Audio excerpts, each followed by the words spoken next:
Hi-yo, this is Bluer Than Green coming to you with a Home-In-Steading update. Today's project was a insulated pump house. Not really a pump house, but water hydrant house, however you want to call it. Harsh reality of living on a homestead. As we're living in a camper, building our cabin, we have to get water to the camper, and what we did is we hardlined with 1-inch PVC about a month or two ago, getting prepared for the colder weathers. And then on that hardline 1-inch PVC, we actually put heat tape and insulated it. And then it basically runs on top of the ground and then comes up to the camper right behind me right here. And we have this 4-inch insulation sitting on top of it to keep any frost from getting on it. Well, this pump house was not here last night, and the yard hydrant actually froze. The water lines were good all the way up to the camper, but this actually froze and we ran out of water. So I woke up this morning at about 5 o'clock, wanted to make some coffee, realized we had no running water on our tap. I'm like, uh-oh, that's not what I wanted to work on. Thankfully, it was just in the yard hydrant and it wasn't in the camper, because I didn't want to be replacing a hot water heater or water lines in these temperatures, especially when my family is dependent upon that for their day-to-day use.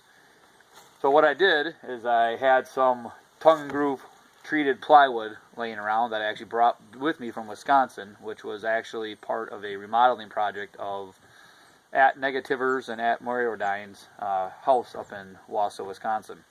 And they were going to throw it out after there was some water damage, and I said, hey, let me have that. So 4 or 5 years later, some of it's still being put to good use.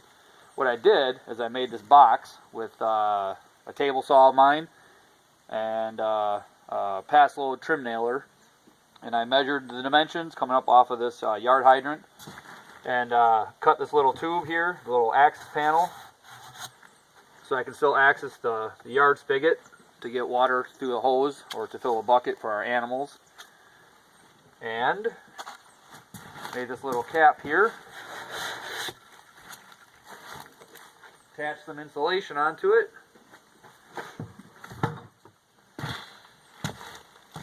and then put a little light in there, as you can probably see it glowing, just like the kind you put over top of baby chicks or baby ducks. 60-watt bulb. It'll be enough to keep this nice and toasty warm, because I have it insulated all the way around with 4 inches of hard styrofoam insulation that I also brought with me from Wisconsin. A little bit of a pack rat. Like to collect things as they come available on Craigslist or wherever I may find them. People getting ready to throw them out after remodeling projects. And I hold on to it until a time such as this. Well, let me bring you in closer and show you how I did this.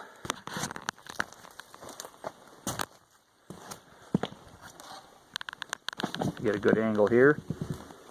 You can see the light, the hardline plumbing, yard hydrant. Like I said, we had this pipe insulation over it and heat tape run along it, but it wasn't enough with these cold temperatures to keep the actual yard hydrant portion right here, I believe, is what froze. But no harm, no foul, as they say. And I was able to get it defrosted, put this together. You know, this wasn't what I was planning on doing today.